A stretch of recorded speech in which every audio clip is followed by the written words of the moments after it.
Good morning. Thanks everyone for getting up early, and welcome to our panel on carbon markets and whether they are in fact the solution to climate change.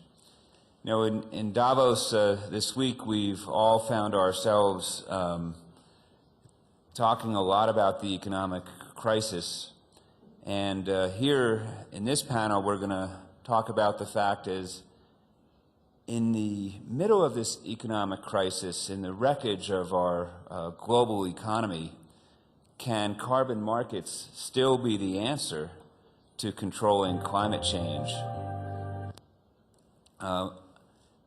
It's clear that this perfect economic storm will eventually pass, but climate change will not, unless we figure out a way to transform markets that in a way that goes beyond boundaries, cultures, and nationalities. And that's really what we're here to discuss today, because while only governments can create the mandatory limits or caps that create markets, governments themselves actually cannot solve climate change. That's going to take people and businesses to do. And so what we're here to discuss is how can we all and people around the world make sense of this very complicated issue?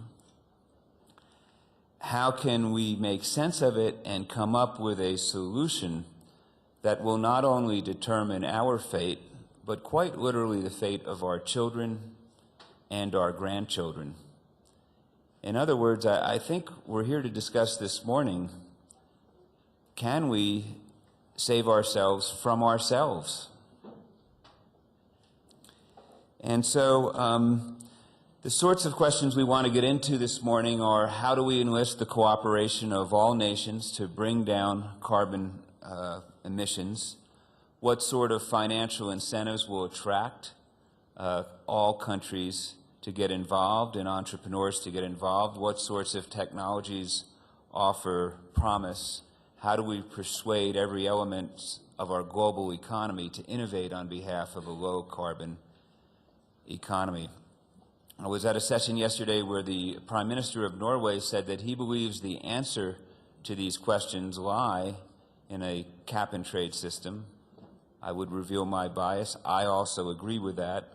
I think we can create a market that eclipses the market for the dot-coms and the computer revolution, a market to drive low carbon. But I want to introduce my panelists and our panelists here this morning and get on with the discussion. Lars Josephson is the President and Chief Executive Officer of Vattenfall, one of the largest power generators in the world. Pierre Lagrange is the managing partner of GLG Partners and is among Europe's largest investors in alternative asset managers. Congressman Brian Baird is a representative from the state of Washington. He's just been elected chairman of the Energy and Environment Subcommittee, the House Science and Technology Committee, and very passionate about the issue of climate change. And Nick Francis is the executive chairman of Cool NRG International from Australia and has done projects around the world in energy efficiency, and I hope we'll get into that as well. As a starting point, I'd like to turn to you, Lars, and ask, is this mission of reducing carbon emissions globally to the level we need, is it possible? Can we do that? Your company, Vattenfall, was one of the first to commission a study from McKinsey that looked at that question. What can we learn? What did you learn from this study? Thank you, Fred. What we did, and that was 3.5 years ago, was, as you say, we, together with McKinsey in a joint venture form, we decided to make a bottom-up study, that is, to make a total inventory of everything mankind knew of actions to abate emissions. So this was a global study. It was also a study of over the time until 2030. It took into account forecasts of technological development, economical development, and price developments. And the result was then what is now known as cost curves, and you can, for the globe or for the world, we have a global cost curve.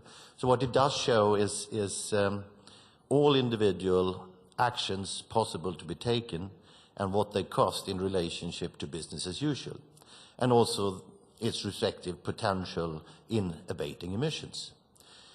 You can draw a lot of conclusions from that, but to answer your question, Fred, yes, it is doable. Secondly, it is relatively cheap, and a surprisingly large part of the actions to be taken are profitable. That is, they are cheaper than business as usual. These are very often in the area of energy efficiency, by the way. The second version, the updated 2.0 version of this cost curve, were published this Monday and launched at the press conference in Brussels. This is now higher resolution, better quality, an update. And of course, we hope this will be a fact base that the world can use, because everything is open source, in order to, one, develop company strategies, and two, develop policies, how to actually get hold of this potential. This updated study also shows that it's relatively important that we act very soon, because we do not have much time if we're going to stay below the 2 degrees centigrade with the state of science at the moment. Okay, I think that's an important predicate, that it's doable, and the work of McKinsey is really groundbreaking, and I think it's a phenomenal contribution of Vattenfall to have launched that study. Lars, let me ask you, as a participant in the European trading system, the first carbon system among many countries and industries in Europe, what was learned from the first system, and how is it working today in 2009? There's been a lot of lessons learned, and there was a trial period between 2005 and 2008. You learned a lot from that. One is that the system was not harmonized. That is, that the Union let the different member states design how they allocated, how much they allocated, what the rules of the game would be. The result of that, maybe not very odd, is that you had an over-allocation, because everybody would like to protect their own industry. You had a lack of transparency. That is, emissions data were not available to the market. And of course, as the market data then became available, then the over-allocation was suddenly transparent and the market price collapsed, as it should do. So there was nothing wrong with the market, but there were some bugs in how you did it, the transparency and so on. Now we're in the second period, and the European Union has learned a lot. So it's now more harmonized, control of the data, better transparency, and the market really works. So I would say it's not perfect. It will be even better in the next period, after 1st of January 2013. But what I can say as a market participant is that it actually has an input, a decisive input to every decision we make in our company. It has an input to every day's operation in our power plants. So actually, literally every day, we decide how should we run our power plants due to the price on the emission trading system that day. And of course, the investments goes without saying. So the system works. I think the EU has done the world a service to debug the system. It costed us a lot, but there are a lot of lessons to be learned from it. So it really works. Great. Pierre, let me turn to you. You manage a large investment fund. You take into account carbon footprint. Many of your investments operate, as I understand it, in the European Union. There's now this cap-and-trade system. What difference does the carbon market make? What observations do you have as an investor? Great, Fred. It was for us really what started us all in investing in environmental solution when the cap-and-trade market was started in Europe, because even though initially we thought it was a bit of a joke, the over-allocation, it got us to work on how come there was such difference between one company and another. And we realized that there was a big difference in carbon pollution, which was now measurable and on which you could put a price per unit of industrial output, whether it's for a yogurt pot or for pasta or for a car. And I think to take what Vice President Gore said yesterday in one of the panels, is that it lagged before a sort of market price signal. And I think what these carbon emission schemes and trading scheme has put is that it's putting a price on liabilities which down the road are going to have to be absorbed by the companies. And we then did a lot of more work, which we were so keen to see validated by the McKinsey study, which was for us one of the most important things we've ever seen, is that it's going to go to all sectors, because there's no reason why only the producing side should actually be paying for the carbon sort of bill, but it should also be the people who are using it. And so for us, that's what's very important. The second thing is that it's very important for fixing a price of the advantage of other industries which are going to be competing against traditional source of energy, so we can really see the value of carbon reduction. Because again, in a big capitalistic world in which I obviously believe, being where I work, it's really pricing that's going to force, and cost that's going to force a lot of adjustment for people. Let me ask you this, Pierre. If the carbon market is extended to more countries, and if deeper reductions are required, what effect will that have on investment in the low carbon alternatives? It's going to increase, because I think you can't go to all industries or to most industries without going globally. If you look at the pulp and paper industry, for instance, for them the compliance to the carbon emission scheme is really, really tough, because if they take a hit because of the carbon on their margin, their competitors all over the planet in a very global market will not. So if you do apply that to pulp and paper, which is a big industry from the carbon standpoint, it's very unfair to them. So you sort of can only have it working if it's becoming a global accepted. And you can see that in the European, the latest direction from the Parliament, they plan to move from 20% to 30% reduction, provided that we get an international agreement. So it's really key. Thank you. Congressman, I want to turn to you. I've arrived in Davos as you did, and I think finding a lot of the folks here in Europe very excited about the new administration. In your role as the new chairman of the Energy Environment Committee, you're going to have a big role along with the House of Representatives. I understand the House is likely to move first in the American system on comprehensive climate legislation. How urgent and important do you think this problem is? And as we've talked about it to the American people, as we've talked about it globally, are we getting the message across, or are there some insights that you have about how we could do a little better? I had the privilege a year ago of leading a delegation of the House Science Committee to Antarctica, the Kuranda Rainforest, and the once Great Barrier Reef. And so we saw the impacts of the situation on 3 different ecosystems, all of which are vulnerable. And the first place I would start is actually by changing our language. We've paradoxically labeled a catastrophic event with pleasant terms. We speak of climate change, which we just elected a president on the platform of change. Change is generally considered good. We speak of global warming. Warming is a good word. The reality of what we're dealing with is lethal overheating of our planet, deoxygenation of the atmosphere, and acidification of the oceans. And I would suggest that here at Davos and in our debates, we call it what it is. It's a bit like a doctor saying to you, not that you have cancer, which would get your attention, but you have somewhat accelerated cellular growth in certain parts of your body. Or instead of a thief is coming to break into your home, you're having some unexpected guests this evening. It's hard to expect the world to mobilize if they don't get the problem. Secondly, I think the time frame is completely off.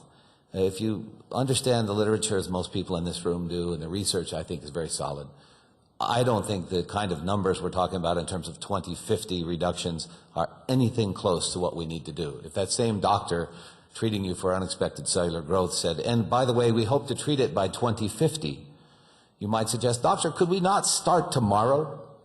Could we perhaps accelerate the solution to pace comparable to the rate of cellular growth? The reason I say this is I think the place to start is behavior change.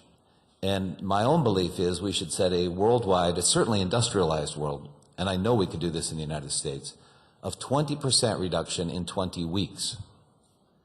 I'll say it again, 20% reduction in 20 weeks. Now, my hunch is people are saying, that's preposterous, nobody talks about that.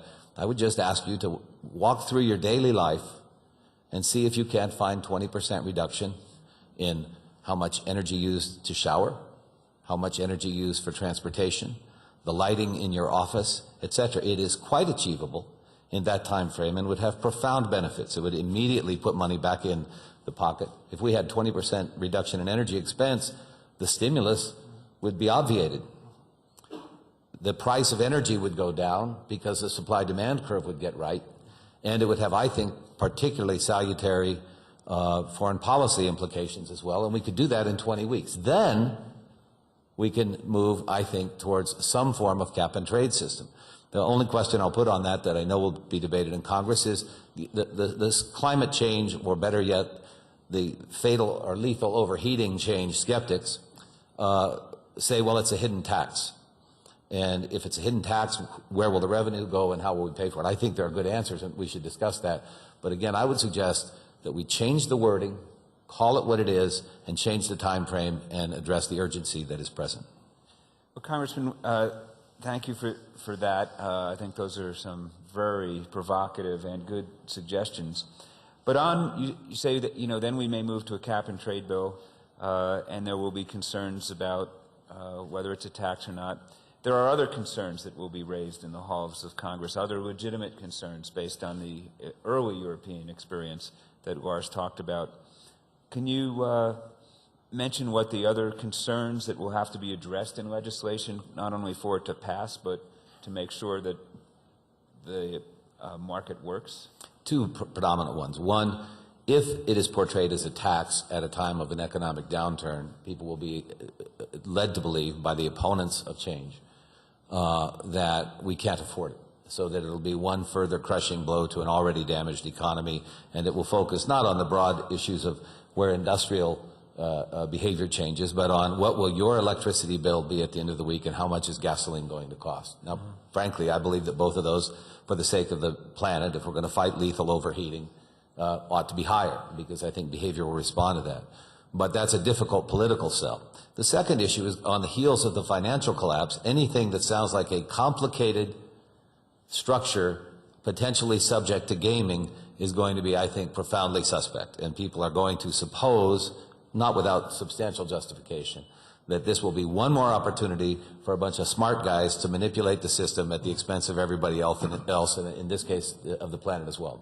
So the rules will have to make for complete transparency, and have to be a regulated market for sure. Indeed, and any revenue that's generated, I think, will need to be real clear. We're not going to spend it on additional programs, but I think it needs to go to three things. One, stimulating growth in alternative energy.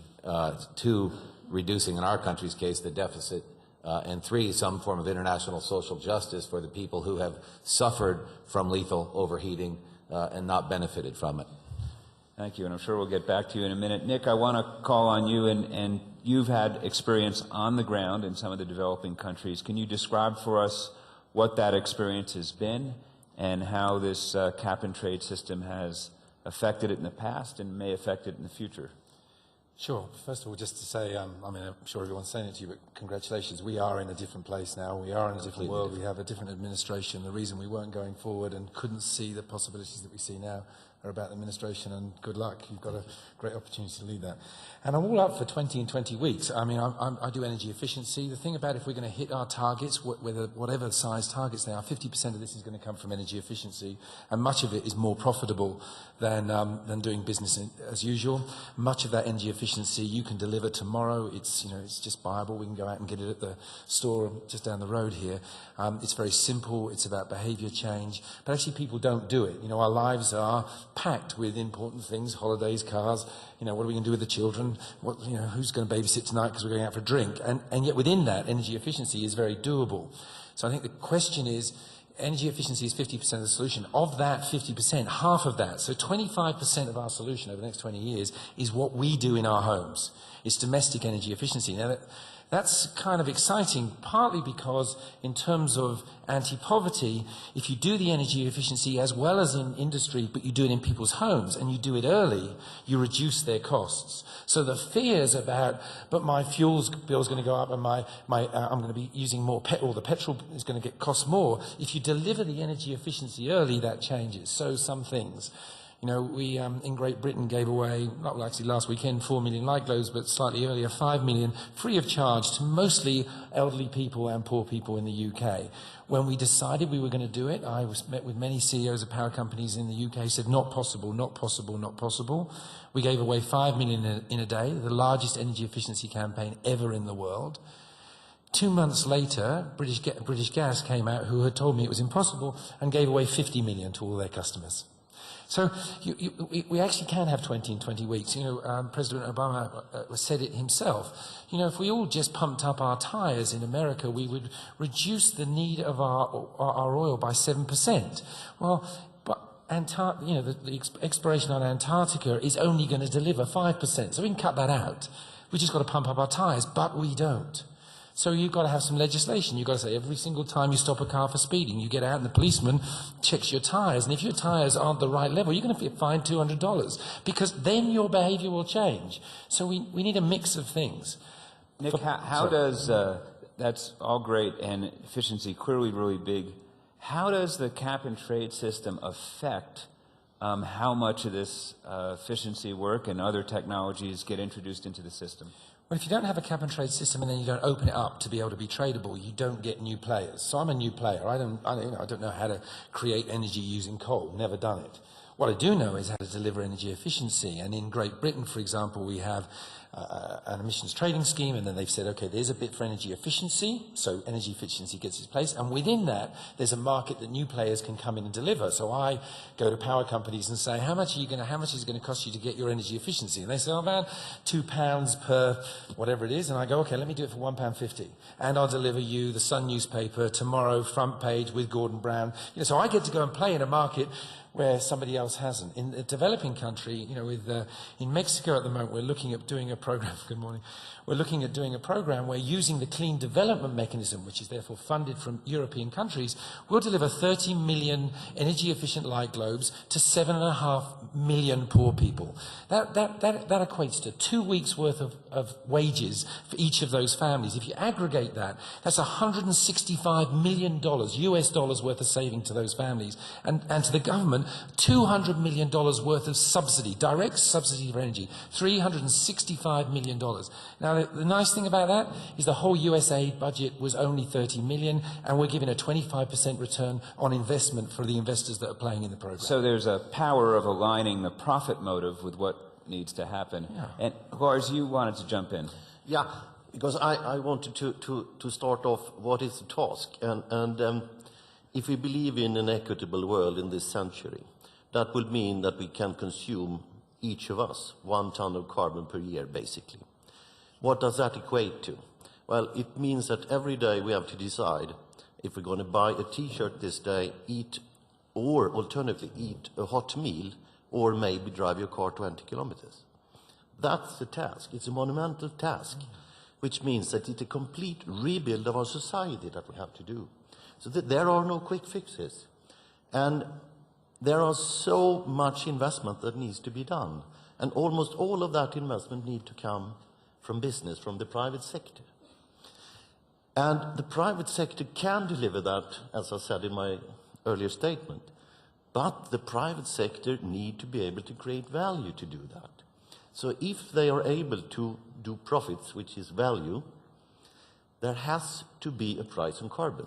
And the price on carbon comes from that we set a cap, that we get scarcity value. And if we have scarcity value and a cap, then there is a price. And if there is a price, we can trade. And if we trade, we can minimize the cost, because that resource allocation in the world. And that's why it's so fundamentally important. And if we turn it into an opportunity, it's the biggest opportunity since the rebuild of the world after the Second World War. You know, you mentioned the Second World War, and it seems that the studies of the Second World War is that we didn't get out of the depression that the world was in until there was this war. And are you almost implying, Lars, that the war against climate change could be one of the ways out of the recession that we're in? I'm absolutely convinced of that, or I would even put it harsher. If we don't handle it, it will be war, a real war. Yes. Congressman. Fred, you asked earlier what are some of the obstacles. One of the challenges, if we're going to fight lethal overheating and ocean acidification, if we don't involve the international community, and Pierre made, I think, the point very well, at least in our country, I think you run the reprise of Kyoto. In other words, what's our point of having a cap and trade system if the Chinese or the Indians or, pick your fall guy, that excuse. Now, frankly, with President Obama and a Democratic Congress, that's less likely to prevail. But in the minds of the American people, there is this sense of why should we do all this if somebody else is not? And there's a legitimate business case of what does that do to disadvantage our pulp and paper industry. I have a lot of those in my district. And so I think one of the things that needs to happen in Copenhagen is a full court press to in some way involve an agreement with the developing world in a way that is equitable and respects their needs, but also removes the excuse of we can't do it because they won't do it. A little bit back to my analogy, like the doctor saying you have to reduce smoking to prevent lung cancer, and the person, no, I'm not going to until he does. Well, so you're right. We need some clear targets for each country.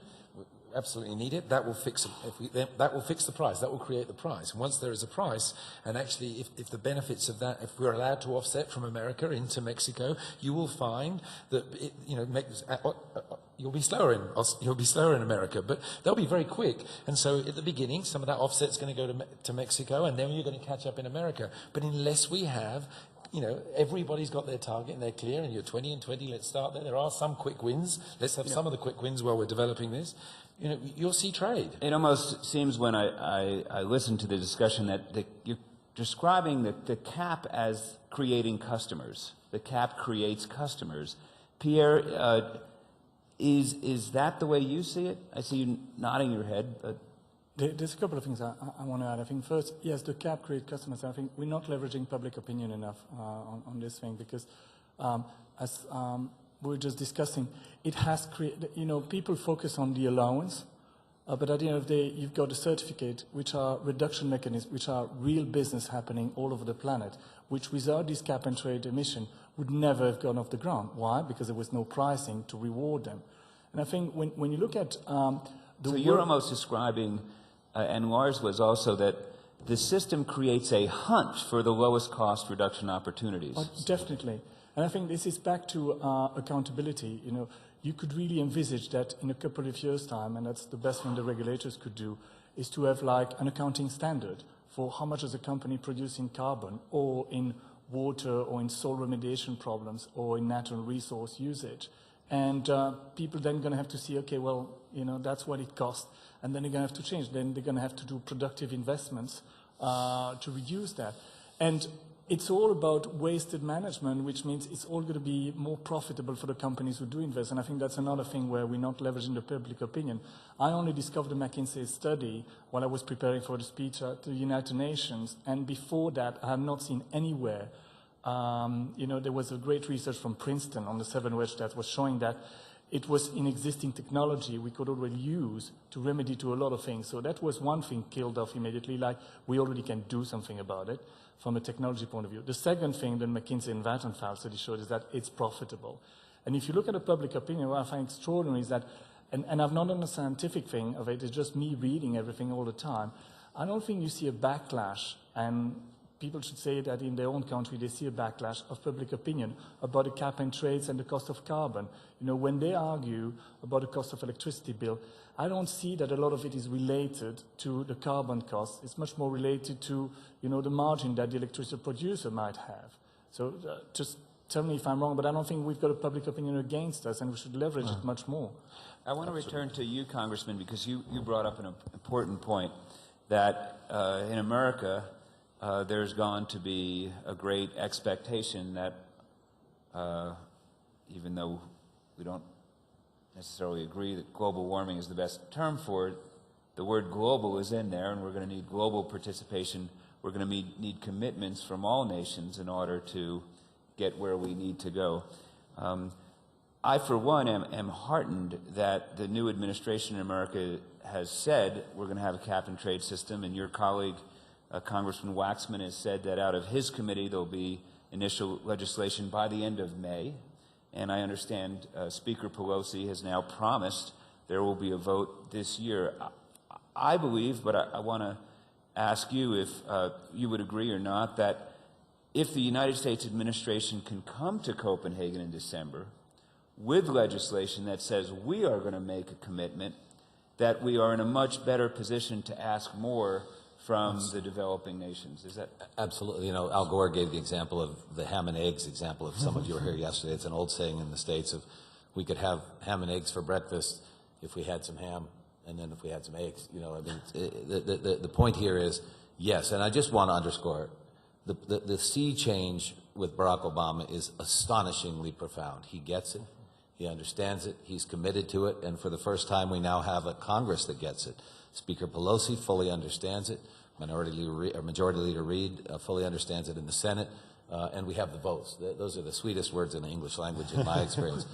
But if we don't market it right and structure it right, let me share with you the world I live in, and it is this.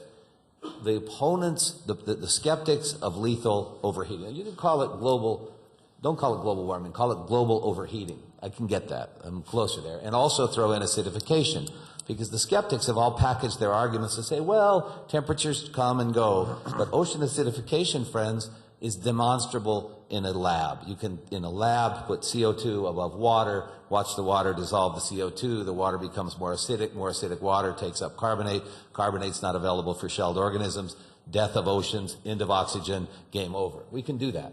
So focus always on acidification and overheating. we better not do that, by the way. But we are doing it. But we have to do it in our rhetoric. Now, here's the world we live in, and we have to prepare for it. If the argument can be made that your power bills will go up, here's my world.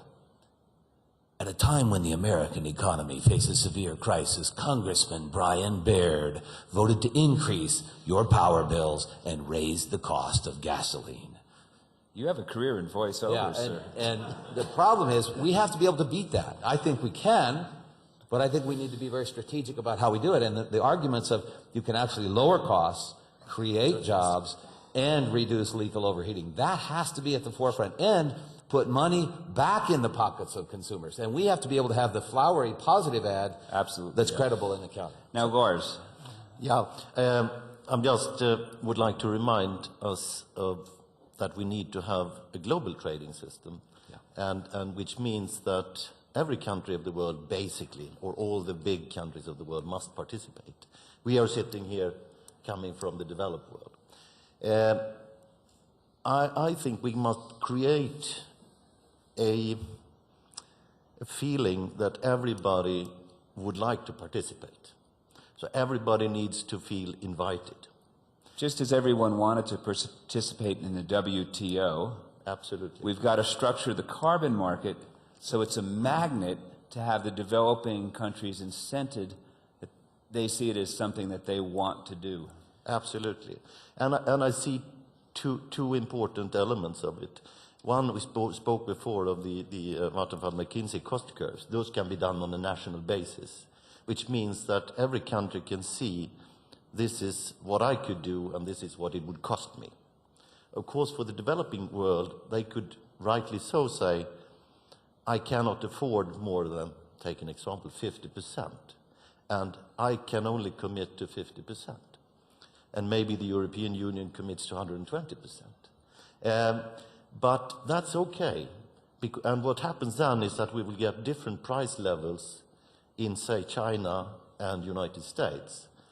But the interesting thing is that that would be okay, because then we can have an exchange mechanism between trading rights in China and trading certificates in United States. How do we deal with Pierre's point, if I may, Sure. about an imbalanced competitive environment when many people already feel that? How do we tell our workers or our employers? Can I just answer that? Because I think that, to me, that's so terribly important. Go ahead, Lars, and after you do, I want to open it up to the audience Because to this chime in. mechanism will exactly do what your question is, because it will prevent carbon leakage. It will keep the jobs in the United States, because at that you create a mechanism where you can get the level playing field, and you will actually do that, but at the same time have funds flowing to the developing world, because in the optimization of resource allocation, it's simply more cheap to do it in China than to do it in the United States or Europe. And that will, at the same time, preserve the jobs in the US. So I think this is the Gordian knot to cut. Let's go to the audience. And do we have a question? Yes? Michael Statuchbury from the Australian newspaper. A lot of agreement on the stage up there. Can I get a readout as to whether you think it is really conceivable that the United States will vote for a full cap and trade system, within a year or two? People talk about Obama, but his target for cutting emissions is relatively modest. I think it's zero change on 1990 levels. So he's not going for big cuts. So he hasn't really pushed the whole system yet. And to me, it just doesn't seem that the American system, the culture there, is ready for this big system. It will be very. There's a lot of sort of regulation and cost involved in this sort of system, I would imagine. And can you imagine China having this as well? And can you imagine anybody being able to trust the carbon accounting in a country like China or Italy or anywhere else? Okay, a serious, thoughtful challenge. Congressman, first of all, on the political prospects of actually getting something this big done in the United States? First of all, part of the reason I favored the 20 and 20 model that I described is you don't have to pass legislation, you just change your behavior. And we could all do that. We could all do it tomorrow. We don't need literally an act of Congress. I believe we could do it at the individual level right away, and it's much more ambitious, but also more achievable. In the Congress, the obstacles will be two predominantly. One, obstacles from the lethal warming skeptics, predominantly Republicans. And two, opposition, understandably, from Democrats who represent coal states. And they will not have Lars there explaining how it can be a wonderful thing for coal-fired power plants to have a cap-and-trade system, and they will be scared to death about that. So if you can surmount those obstacles, the key obstacle, as always, the House member will say, is the Senate. And the Senate, because of our rules, esoteric, some of you know, are a filibuster. One person can hold up the entire thing unless you have a 60-vote majority. And that is difficult to obtain, given that some of the senators will be from coal states and we don't have a clear Democratic majority. However, I think we will make substantial progress. And again, to the degree that we can demonstrate, the Chinese or Indians or others could, to some extent, shame the Americans. And if Lars' argument can be persuasive, there's a chance to say, yes, it is actually in our best economic and health and survivable interest. So I think there is a possibility, certainly vastly better than there was a year ago. Just as an American, I would also, agree with the congressman and say, I think the essence of what you said is it's not going to be easy to get this law through, but with a presidential commitment, I do think it's doable, certainly within the year or two time frame, and we're going to do everything we can to press it to happen before Copenhagen, because that would really be a game changer. You've also raised concerns I don't want to give short shrift to about transparency and accounting and auditing And I don't know, Pierre or Lars or Nick, Pierre? Well, just one number for you is that I don't know if you know that nearly half of the Pierre, if you could just move the microphone closer. nearly half of the current certificates for emission and reduction that are the basis for the trading in Europe are coming from China and India. And the market of participants like the utilities, like the companies, like financial investor, is already much more volatile based on execution risk, based on accounting, based on projects which are bogus, but also based on change in regulation. So it's unavoidable. It's actually desirable because these are long-term projects. The CER trading is based on projects that are going to come within the next 5 years. And the new regulatory regime is that they're not bankable before the next 5 years. So in Europe, I think that's a lesson for the rest of the world training scheme. We've already had a lot of dealings with these problems, and it seems that the policymakers have done quite a good job at finding where we could be having issues. Now, there will be some, but they seem to have learned a lot already since 2005 when it really started. I saw a question over here. Yes? I'm Robert Engel from New York University. I basically would favor carbon tax, but the point I'd like to make is that it seems to me to convince consumers and voters that either one of these plans is a good one, you should focus on the revenue rather than the tax part.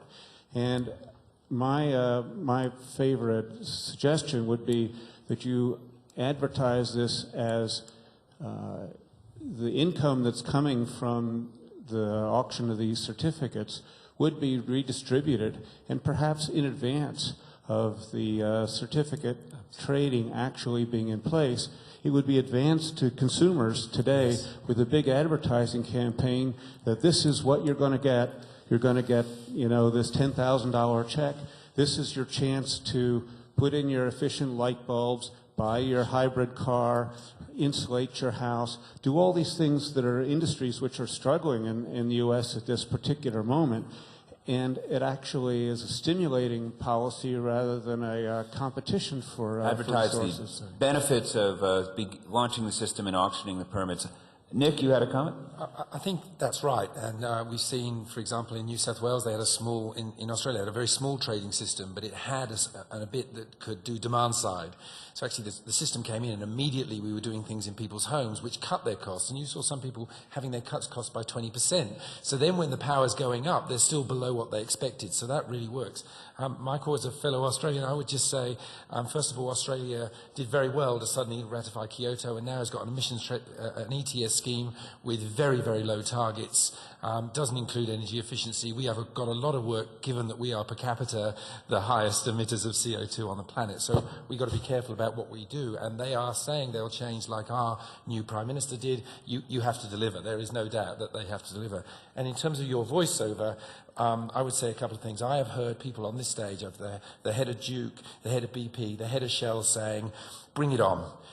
We have been looking at this space for 20 years. We have been wanting to work in this space. We cannot change until there is a tax and a level playing field, whatever you call it. And once there is, those of us that have been committed to this is new industry, this is new opportunity, this is new jobs, this is new profits. But it needs to be clear, and we need to know what it's going to look like in 20 years, because then we will change our businesses, just like you said. Then we'll plan for it. Larry Summers, the president's economic advisor, told me the other day, if you tell somebody yes, they know what to do. If you tell them no, they know what to do. But if you tell them, I don't know what the rules are, and I'm not sure when we will know, paralysis. Yes. And that paralysis right now is freezing investment in the electric utility sector in America because the rules aren't clear. I saw more hands in the audience. Yes.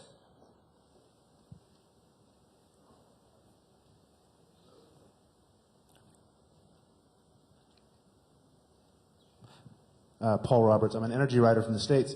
So we've heard a little bit about sector differences in terms of responses. Pulp and paper was brought up. I'm curious for your thoughts on how the energy sector is likely to respond to this, particularly oil and gas. You mentioned BP a bit, but it'd be interesting to get a broader sense. And agriculture as well. Agriculture is going to be a big player here. It's a sector whose response has been complicated somewhat by biofuels, which is, of course, sold both as a climate solution but also as a contributor.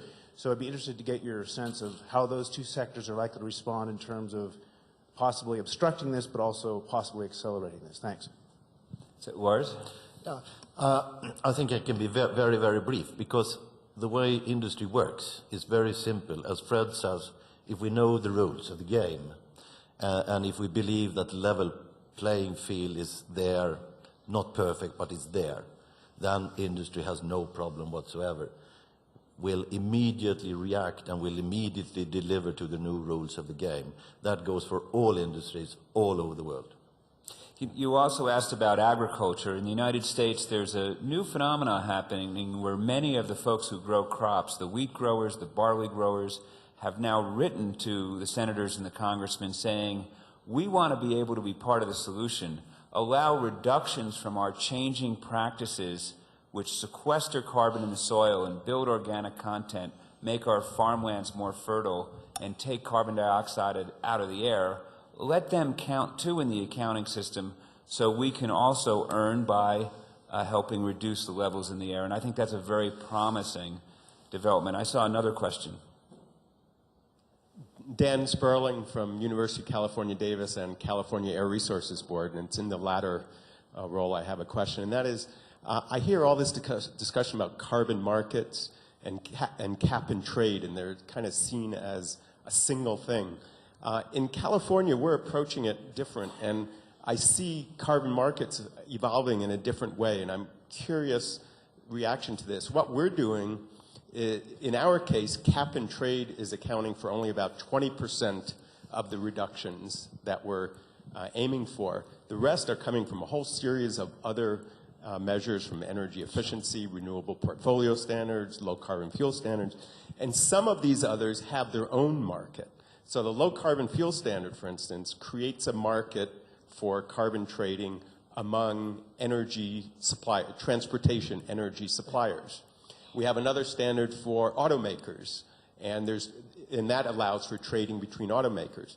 Now, and that's going to be could be a separate market. Now, eventually, all of the, as these markets start functioning, I can imagine, the cars and the oil companies market will be integrated and so on. But in any case, it's very different from everything I hear here. And I also think in Washington, D.C., they're misunderstanding the opportunities. So thanks, Dan, for the question. I think the question is I get it that we've been focusing on this panel about cap and trade, but in fact in California, one of the real pioneers in the world, the first American full economy-wide cap and trade system, the reductions are being achieved by many complementary measures as well as this economy-wide mandatory cap.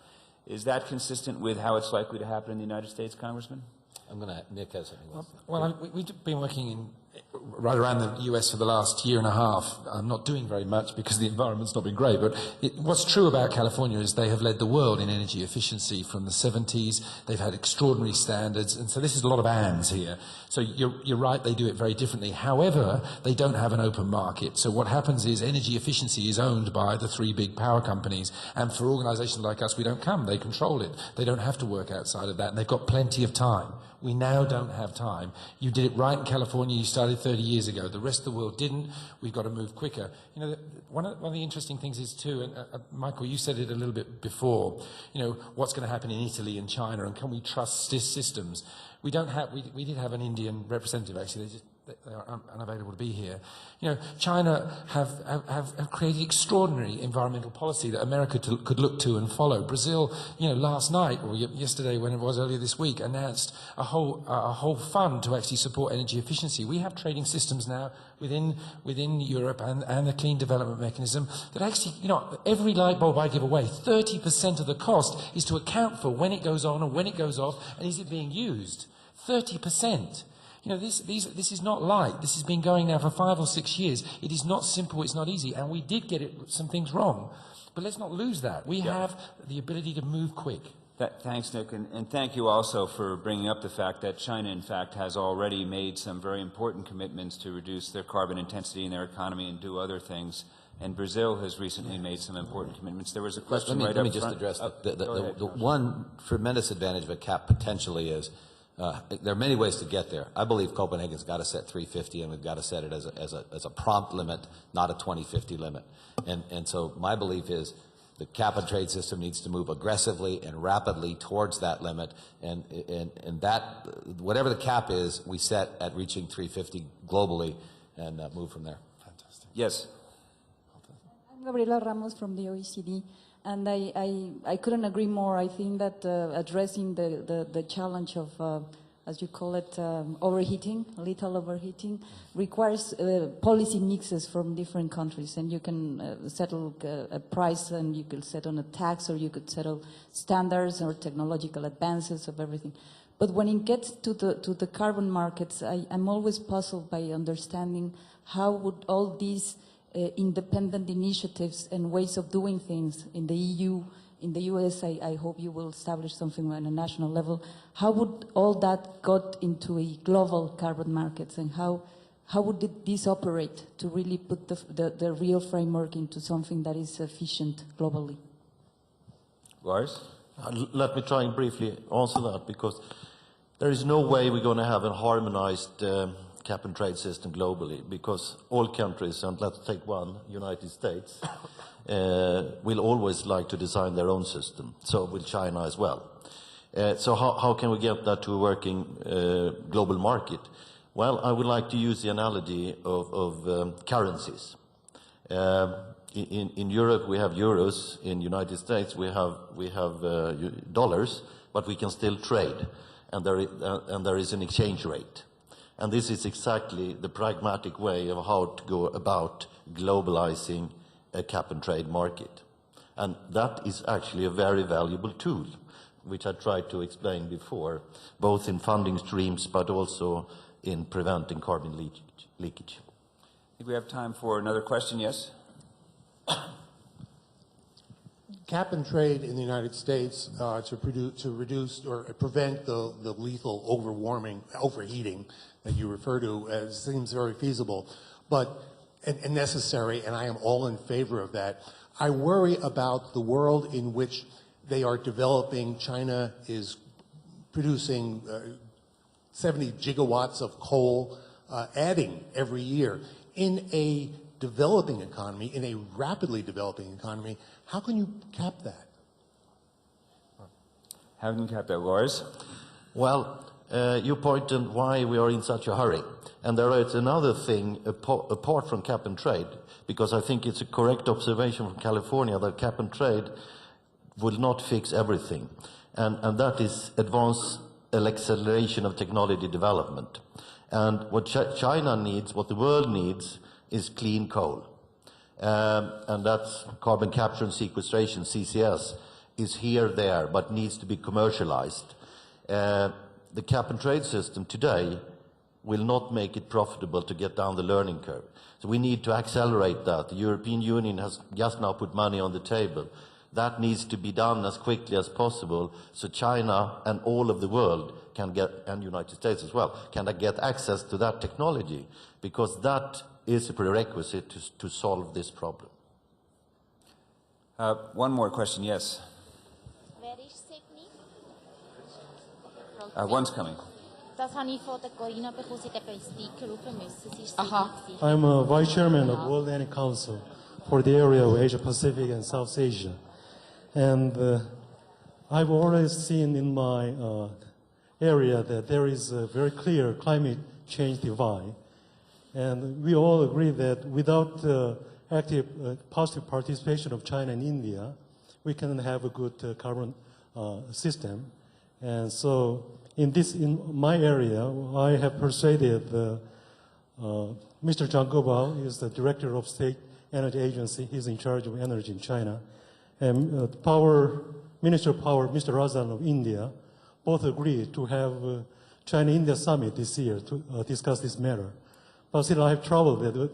When they get together, there is very strong argument about this climate change, as Congress might know already. They have the argument that emission per capita argument. They are still very low in terms of emission per capita. And also they blame they feel like the blame lies with Western countries. They built up all these carbons. And the third argument they have is that economic development is a matter of survival for these countries. So what they strongly argue and ask for is the Western countries to transfer the technology to improve efficiency in an affordable price. Congressman Baird, how would you respond to that kind of argument? I think you're absolutely right on all fronts. One of the paradoxes is that lethal overheating and ocean acidification, I'm going to simplify it to that, and lethal overheating and ocean acidification will have actually, for many of the poor people in India and China, because of the elevation, last year Bono and Al Gore talked about that at this very location, would have a profoundly adverse impact, more adverse possibly in the greater population of China and India than the developed world. But they're absolutely right that the large part of today's problem has been created by the developed world, and therefore it's incumbent upon us to lead in two ways. First, by lowering our own emissions dramatically and promptly, and second, by exchanging the technology sort of in an open source kind of model that will do that. A cap and trade system may help incentivize that, but again, I think we've got a moral responsibility and an economic self-interest in doing it and leading that. But the arguments against putting the blame on the developing world are absolutely legitimate, and we need to own that. Yes, why don't we just go down the panel, have some closing comments, and we'll close it out. Pierre. Yeah, in a way to answer a couple of these questions, the cap and trade was the beginning of pricing the carbon liabilities.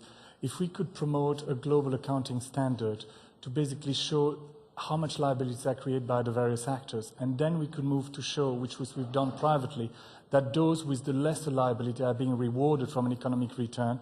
And that's going to answer the question of how do you promote that with the private sector, is that you're going to show that those guys who have done a better job are actually getting bigger economic returns, and that's going to promote more investment.